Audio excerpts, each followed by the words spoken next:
He slept with the lamp on for 40 years, and his wife slept beside him for 38 of them without ever once being told why, because the answer was a thing he had done in the dark to another man, and you do not tell the woman you love a thing like that at 2 in the morning, or ever. The lamp was a small brass one on his side of the bed, and it burned all night, every night, from the summer he came home in 1969 until the year he finally said the sentence out loud, and in all that time he replaced the bulb dozens of times but never once let the room go fully dark. And he had a reason he gave and a reason that was true, and they were not the same reason. His name was Boyd, and when he was 20 years old the army discovered he could shoot. This is a specific kind of discovery, and it changes a man's war entirely. Most soldiers in Vietnam fired their weapons into noise and movement and green, rarely certain of what they hit. And that uncertainty, terrible as it was, turned out to be a mercy the country never appreciated. Boyd was denied that mercy. He was sent to sniper training because he had the eye and the stillness for it, the rare physical gift of being able to lie motionless for hours and put a single round exactly where he intended at distances that made other men's rifles useless. And from that point on, his war was not fired into the green. His war was fired into faces, because that is the thing about a sniper that the movies get wrong and never say plainly. He sees them. He sees them clearly, magnified, close, through glass that brings a man 400 yards away to arm's length, and he watches them do ordinary human things in the last minutes of their lives, and then he does his job, and he watches the doing land. The sniper is the only man on the battlefield who kills at a distance and sees it up close at the same time. That contradiction is the whole of his wound. He worked, as snipers did, in a two-man team. There was the shooter, and there was the spotter, and Boyd was the shooter, and his spotter was a lean, quiet Tennessean named Ellis who found the targets, read the wind, called the range, and watched through his own optics beside Boyd's rifle so that the two of them saw the same magnified world at the same magnified moment. They were together constantly, for months, in the way that only sniper teams are together, lying pressed side by side in the grass and the mud for entire days without speaking above a breath, communicating in the smallest gestures, sharing a single-held stillness. A sniper team is a strange marriage. Two men, one rifle, one shared eye on the far world, one held breath between them.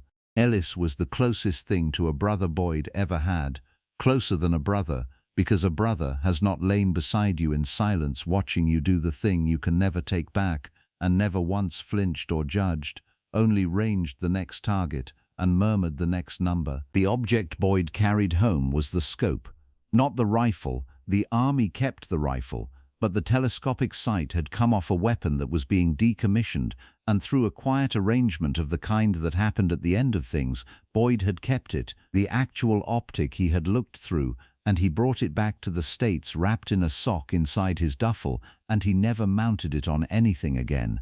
It lived in a drawer for 40 years. He could not have told you why he kept it. It was not a trophy. He would have been sick at the word. It was the eye.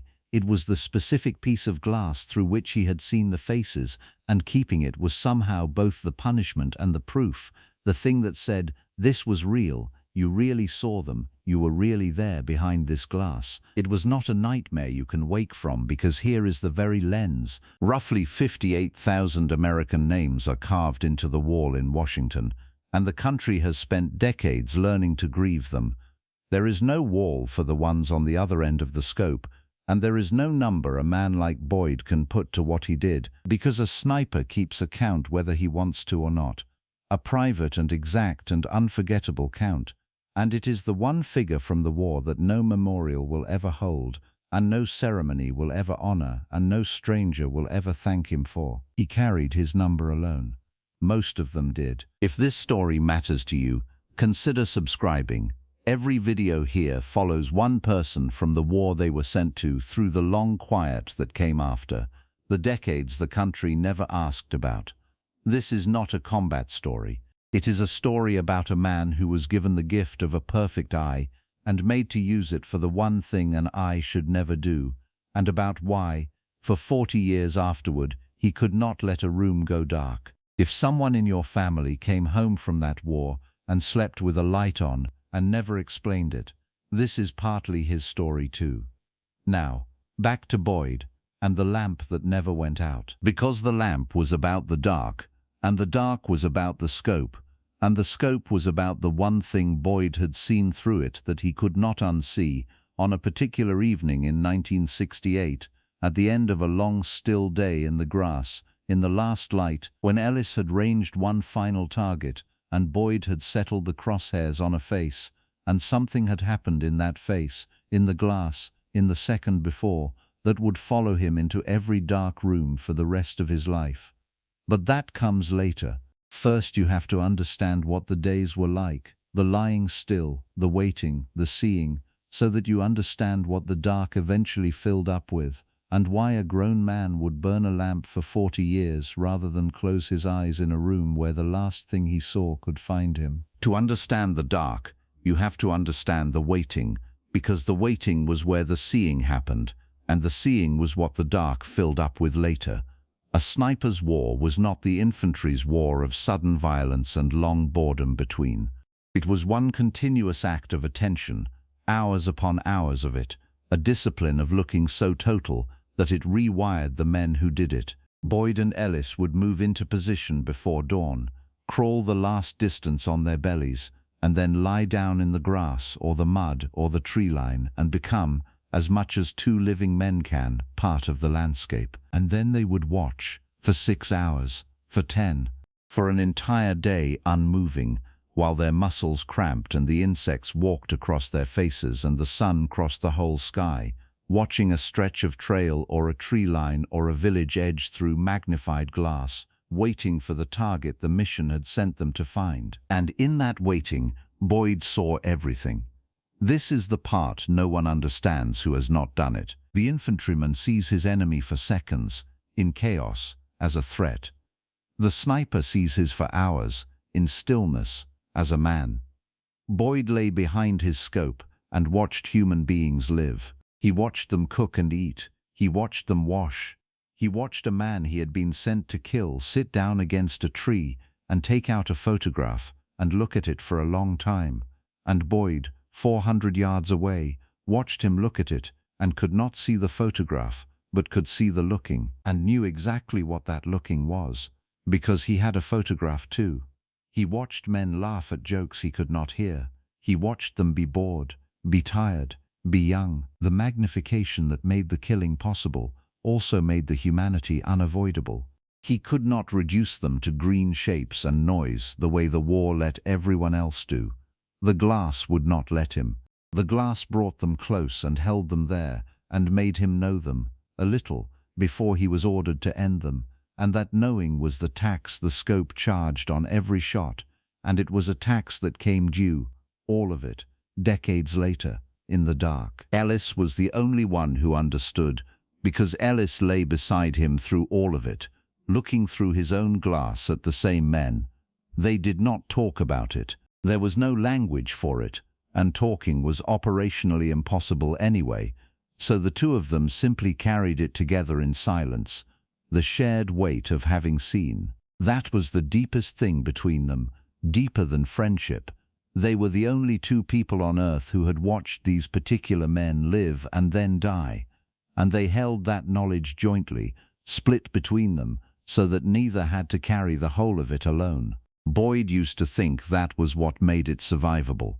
Two men, one weight, halved. He did not yet know that the arrangement had a flaw, and that the flaw was this: if you split a weight between two men, and then you lose one of the men, the survivor does not go back to carrying half. He inherits the whole of it, both halves, plus the man. They were good at their work, which is a terrible thing to be good at, and Boyd's private count climbed through the months, and each entry in it was a face he had watched live, because that was the only kind of entry the scope allowed. He did not celebrate them. Some snipers did, or performed doing so. The grim bravado that was its own kind of armor, but Boyd could not manage even the performance. He just added each one to the count he never spoke aloud, and carried it, and told himself that the war had a purpose, and the purpose held the weight. The same lie every man out there told himself in his own dialect, the lie that worked right up until the day it didn't. The days ended at dusk, usually, when the light failed and the shooting became impossible, and the two of them would wait for full dark and then crawl back out the way they had come. Dusk was the sniper's hour, the last usable light, the time when a final target might present itself in the failing gold before the world went black. And it was at dusk, at the end of a long, still day, that the thing happened which put the lamp beside Boyd's bed for 40 years.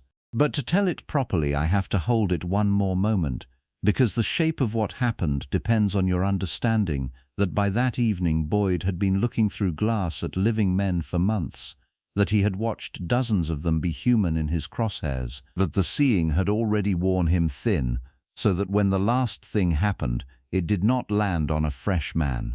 It landed on a man already scraped raw by too much looking, and it went all the way through. He kept the scope because of that evening. That is the thing to understand about the object in the drawer. It was not a souvenir of the war in general.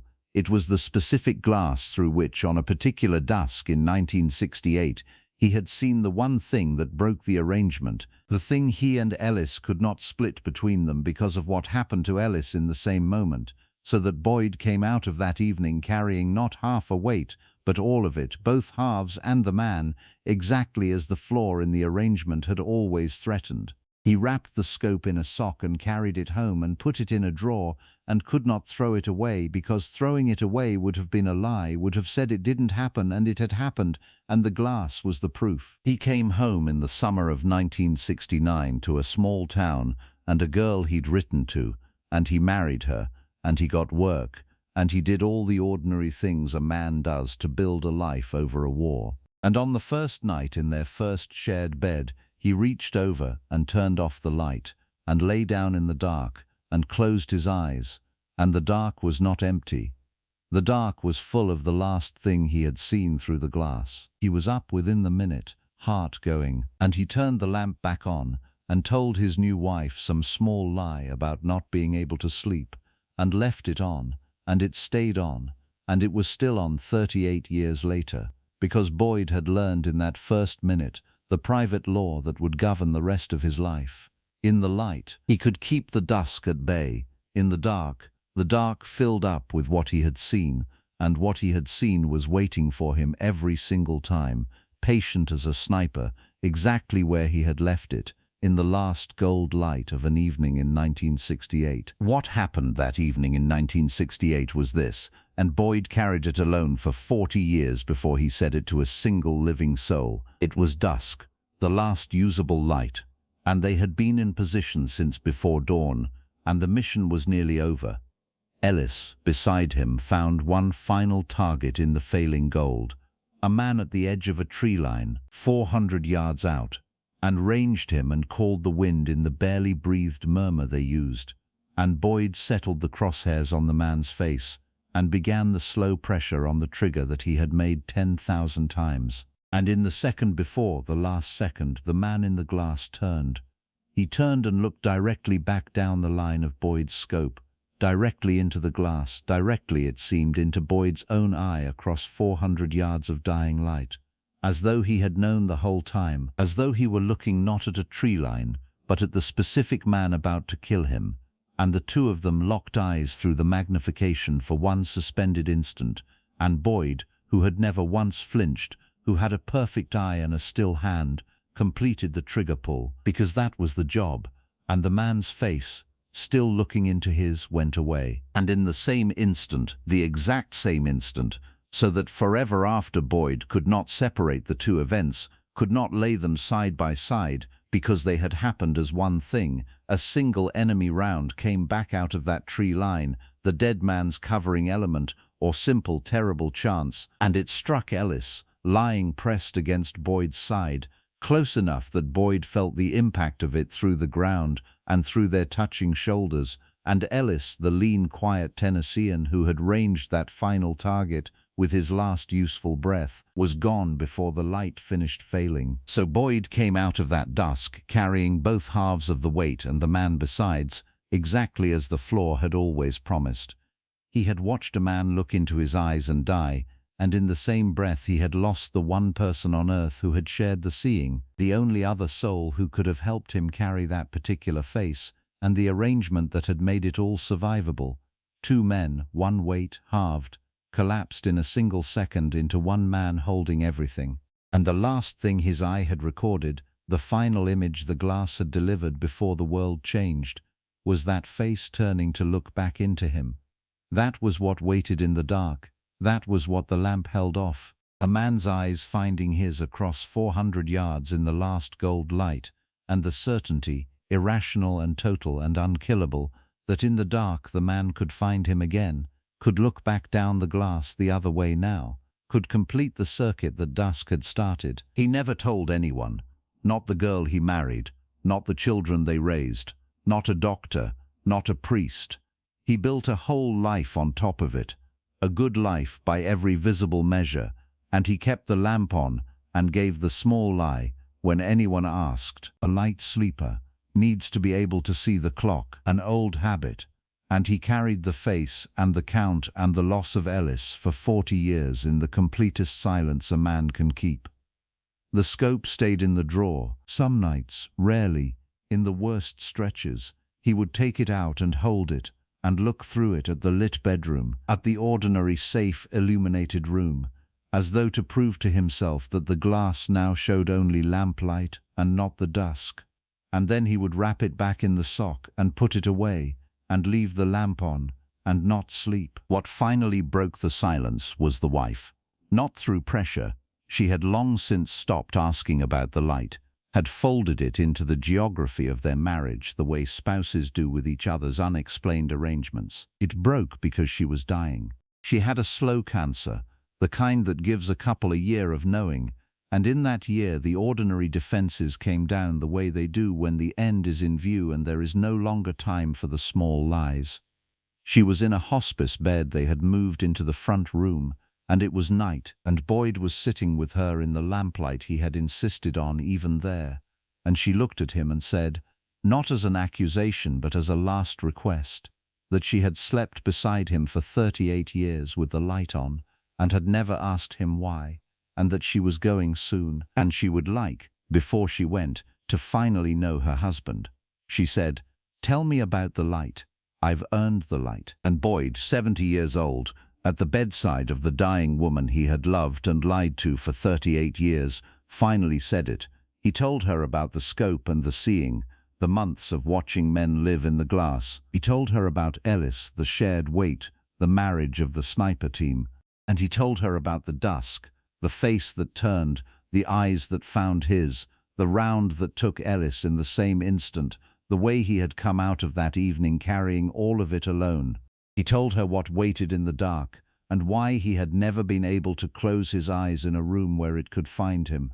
He wept in a way she had never seen in 38 years, and she, dying, reached over and took his hand, and did for him in her last days the thing no one had ever done, which was to know the whole of it and not turn away. She said something to him before she died that he would spend his last years trying to understand. She said that a man who could not stop seeing the faces was not a monster but the opposite, that a monster would have felt nothing, would have slept in the dark like a stone, and that the 40 years of lamplight were not his guilt but his humanity, the proof that he had never once managed to make those men into nothing, that he had carried them lit up and close and human every night, rather than let them go dark. She said the light was not his punishment, it was his refusal to forget them, and she asked him, as she was leaving, to do one thing for her, after she was gone, to find out what had happened to Ellis's people, because a man who had shared a weight like that with Boyd should not have vanished into the dark either, and someone, somewhere, had spent 40 years not knowing how their boy died. She died a few nights later, in the lamplight. And Boyd, alone now, 70 years old, with the scope in the drawer and the face still waiting in the dark, understood that his wife had handed him, with nearly her last breath, the first task that had ever pointed him back toward the light on purpose. He kept his promise, because it was the last thing she asked, and because he understood, dimly at first, and then completely, that she had not really been asking him to find Ellis's family. She had been asking him to find his way back out of the dark, and she had known that the only door out ran through the one weight he had never been able to share with anyone since the dusk in 1968. It took him the better part of a year. He was 70 and not a man of computers, and the trail was 40 years cold, but there were the sniper associations now, the old men gathering the way they all seemed to gather at the end, and there were records, and there was the patient work of a man who finally had a reason to look forward instead of only back. He found them outside Knoxville. Ellis had a younger sister, still living, an old woman now named Ruth, and Ruth had spent 40 years knowing only that her brother had been killed by enemy fire in 1968, and nothing else, not where, not how, not whether he had been alone, not whether anyone who loved him had been near him when he went. The army had given the family the flat official facts and nothing human, and the family had built their grief over that emptiness the way all these families did, over a filled-in well of not knowing. Boyd drove to Tennessee. He brought the scope. He had understood, somewhere in the year of searching, that the glass in the drawer was not his to keep any more, that it had never really been his, that it belonged to the two of them and now to the one of them who was left, and the family who never knew. He sat in Ruth's small living room, an old man across from an old woman, and he told her what the army never had. He told her that her brother had been a sniper's spotter, one of the best, that he had the eye and the stillness and the patience, that he had lain beside Boyd for months and been the closest thing to a brother a man could have. He told her, carefully and then completely, about the dusk, that Ellis had found the last target with his last breath of work, that he had been doing his job perfectly, that he had not suffered, that it had been the same single second that took him and the man in the glass both, so fast that there had been no fear in it. And he told her the thing she had needed for 40 years without knowing she needed it, that her brother had not died alone among strangers, that he had died pressed shoulder to shoulder against a man who loved him, and that the man had carried him every night since, in the lamplight, for 40 years. And then Boyd did the thing he had come to do. He took the scope out of its sock and put it in Ruth's hands and told her what it was, the glass through which he and her brother had seen the same world at the same moment, the last thing his hands had a right to give away. He told her that Ellis's eye and his eye had looked through paired glass at the same far distances for months, and that this was the surviving piece of that shared seeing, and that it belonged with Ellis's blood now, not in a drawer in another man's house. Ruth held the scope the way you hold something that has come back from the dead, and she wept, and she thanked him, and she told him a thing that finished the work his wife had started. She said the family had always imagined her brother dying frightened and alone in a far-off place, and that Boyd had just replaced 40 years of that picture with a truer one, a man doing what he was good at, beside a friend, gone in an instant with no time for fear, and that this was a mercy she had stopped believing anyone would ever bring her. Boyd drove home to a house that was empty now of the wife who had sent him, and he did a thing that night he had not done in 40 years. He turned off the lamp. He did not do it as a test, and he was not sure it would hold, and he lay down in the dark half expecting the face to be there waiting as it always had been, and the face was there, that never fully left him, some things a man carries to the end. But it was different now, and he lay in the dark and understood how. For 40 years the face in the dark had been an accusation, a thing hunting him, the eyes finding his down the reversed glass. Now somehow, having spoken it all aloud, having given the scope to the blood it belonged to, having replaced two families' darkness with the truth, now the face in the dark was just a face, a man he had killed, whom he would never stop seeing, and did not want to stop seeing, because his dying wife had been right. The seeing was not his crime. It was the last human thing left in the transaction, the refusal to let those men go dark, and he found at last that he could hold it in an unlit room without being destroyed by it. He did not sleep with the light off every night after that.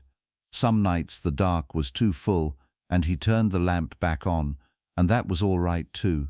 But he had learnt, at 70, the thing his wife had died to teach him, that the light had never been the sickness, and turning it off had never been the cure. The sickness had been the silence, the 40 years of carrying the whole weight alone, because the one man who could have shared it had been taken in the same second that made it unbearable. And the cure, when it finally came, was not darkness or light, but the simple, unbearable, healing act of saying the thing aloud to someone who would not turn away. The country trains a handful of men to do the most solitary killing on the battlefield, to see their enemy up close through glass, and end him, and carry the private count no memorial will ever hold. And then it brings them home, and never asks why so many of them, for the rest of their lives, cannot bear the dark. They were not haunted because they were broken.